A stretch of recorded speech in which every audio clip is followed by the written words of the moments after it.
wabarakatuh. A'udzu billahi minasyaitonir rajim. Bismillahirrahmanirrahim. Walladzi arsala rasulahu bil huda wa dinil haqq liyudhhirahu 'ala dini kullihi walau karihal musyrikun walau karihal fasiqun walau karihal munafiqun. Asyhadu an la ilaha illallah wahdahu la syarikalah wa asyhadu anna Muhammadan huwa rasuluhu la nabiyyu ba'da.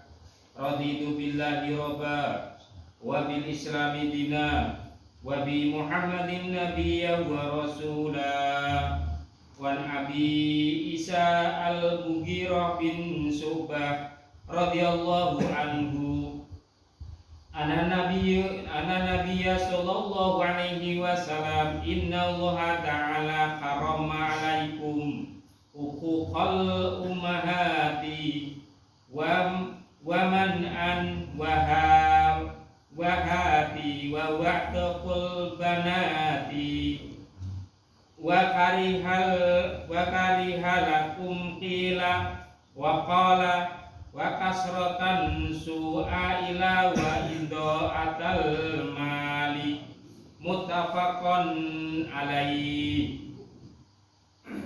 Amma alhamdulillah bapak-bapak, ibu-ibu, adik-adik, marilah kita untuk selalu senantiasa tiada jemu-jemunya kita untuk selalu membasahi bibir kita dengan bacaan-bacaan kalimat suci, yaitu kalimat tahmid, tahlil, tasbih dan takbir. Dengan rasa puji syukur kita, mudah-mudahan Allah menambah akan nikmat-nikmat kepada kita semuanya. Amin amin ya rabbal alamin.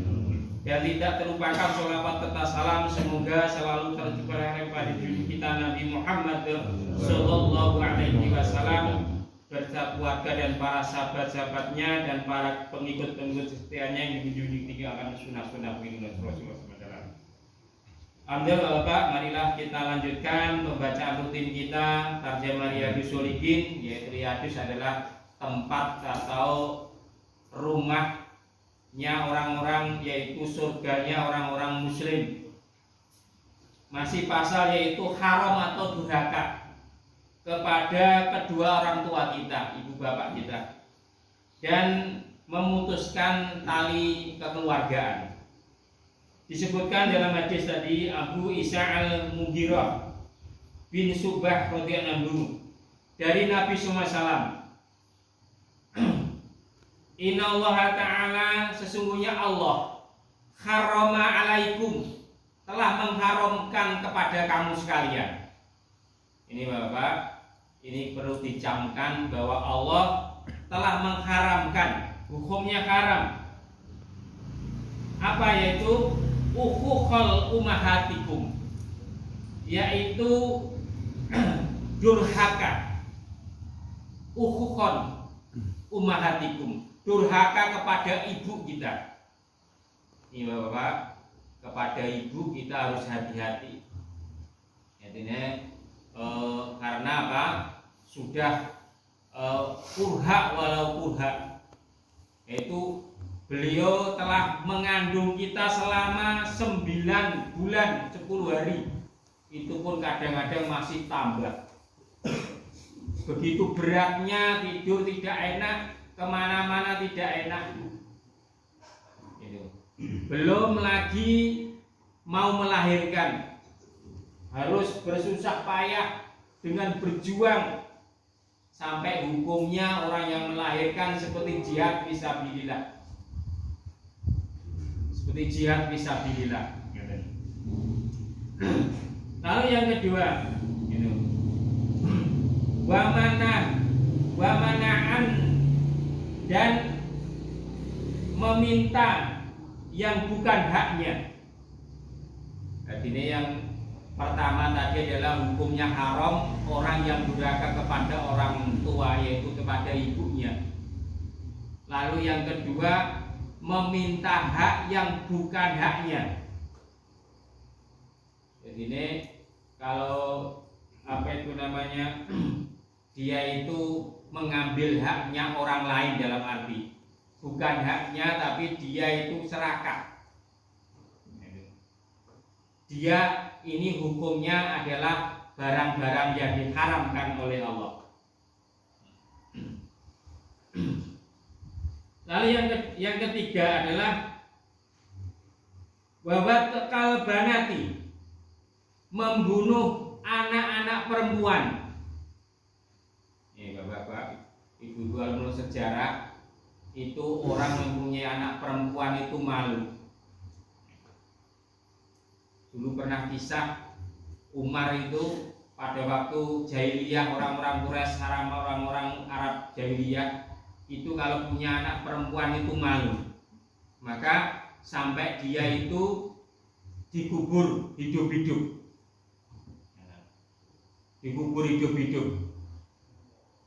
termasuk saat-saat ini pun kita ini mendapat suatu amanah anak perempuan itu luar biasa, sampai Allah itu menyampaikan pada Rasulullah SAW, barang siapa punya anak perempuan 2, dia itu solehah, maka orang tuanya dijamin masuk surga.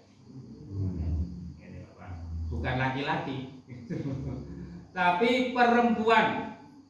Jadi ini kok kita itu punya anak perempuan 2, lalu dia solehah, kita didik, kita giring untuk dia itu mau tunduk patuh kepada Allah dan Rasulnya, dia jaminan masuk surga kepada orang tuanya. Jadi orang tua kita kisahkan ada seorang wanita yang solehah, gara-gara menyurgakan orang tuanya pada waktu orang tuanya sakit, dia didatangi oleh tetangganya. Hei si Ulan, bapakmu sakit, minta ditengok atau manggili kamu. Aduh, suami saya belum pulang, lagi pergi. Maka dia tidak datang sampai sudah sakaratul maut, manggil karena anak itu anaknya datangi lagi saudaranya, bukan lagi tetangga, saudaranya, iki bapakmu wis sakaratul maut, manggili kamu supaya kamu datang. Karena bapak-bapak, biasanya orang sakaratul maut itu sudah dibukakan hijab. Bapak-bapak, adik-adik atau siapa saja keluarganya yang sudah itu yang meninggal pun itu sudah didatangkan, sudah dibukakan takbirnya. Jadi tidak ada penghalang lagi. Maka waduh dicelui, biasanya nggak ada, dicelui. Karena saya juga itu istri itu kakak itu di sana juga nyelui terus, mau tidak mau datang. Begitu datang nggih pamit dia meninggal. Kadang-kadang ke sana. Nah itu juga nggak datang sampai meninggal. Itu juga nggak datang. Karena apa? Suaminya belum datang. Dia tidak mau, tidak berani keluar tanpa izin suaminya. Lalu hal ini disampaikan oleh Rasulullah. Ya Rasulullah, ada anak durhaka sekali dia. Wong tuane loro ditis dikabari ora teko. Sampai sakaratul maut dikabari ora gelem teko. Sampai ninggal dikabari ora gelem teko. Kata Rasulullah, gara-gara anak itu tadi bapaknya sudah masuk surga. Ini bapak. Ini salah satu ciri wanita solehah. Dia tidak berani keluar rumah tanpa seizin suami. Ini saat ini HP kan belum purun rosoan. Zaman riyen betul ngeten HP. Ke pasar, walaupun ke pasar ya harus izin. Ya orang yo ada bakul keliling, ada bakul tonggone yo ketangganya aja, nggak usah jauh-jauh.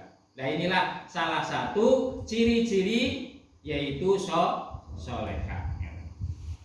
Lalu yang kedua Bapak, yang selanjutnya itu wa kariha lakum qila, yang banyak bicara. Ini dituliskan Allah membenci padamu yang banyak bicara. Sing ngendikane kewatak. Ngendikane kata sing tanpa. Jadi Allah mengharamkan. Lebih baik kata Rasulullah, lebih baik kita diam. Kalau kita tidak bicara bagus, lebih baik diam. Dalam arti kita banyak belajar mau. Lalu yang selanjutnya waqala karihatal su, dan orang yang di sini dan banyak orang yang bertanya. Dan banyak bertanya. Jadi ini dan orang yang banyak bertanya seperti Bani Israel, qalu kuna'a. Sakjane wis ngerti. Ning ben den ketoke dheweke lebih pinter. Jadi ini bertanyanya bukan karena tidak paham. Aku paham itu lebih baik. Tapi kadang-kadang banyak bertanya hanya biar dia itu lebih pandai. Nah ini tidak juga diharamkan.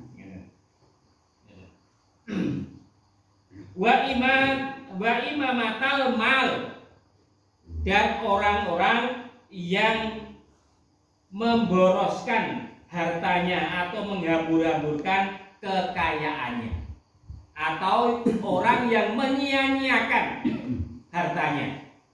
Jadi ini pun kita punya harta kok kita tidak mau sedekah. Nah itulah termasuk orang-orang salah satu yang diharamkan oleh Allah. Karena apa? Harta kita ini yang kita sedekahkan itu, harta kita yang kita titip-titipkan di masjid, yang kita titip-titipkan di yatim piatu atau fuqara wal masakin, itulah harta kita yang nanti akan menolong diri kita. Termasuk saya sampaikan ini, anak saya itu anak saya itu lucu, agar bar subuh gitu niku umi saya malah saya kasih tahu ada anak kita itu salah satu subuh itu mesti ngasih saya uang. Itu ya salah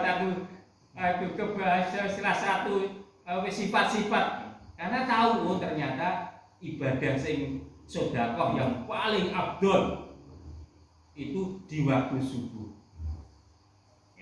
Jadi anak-anak itu ya bar subuh itu dinyukani. Lah saya biasanya sekarang teror gitu. Ya pas jatai bar subuh itu enak. Pahalanya berlipat dan langsung didoakan malaikat.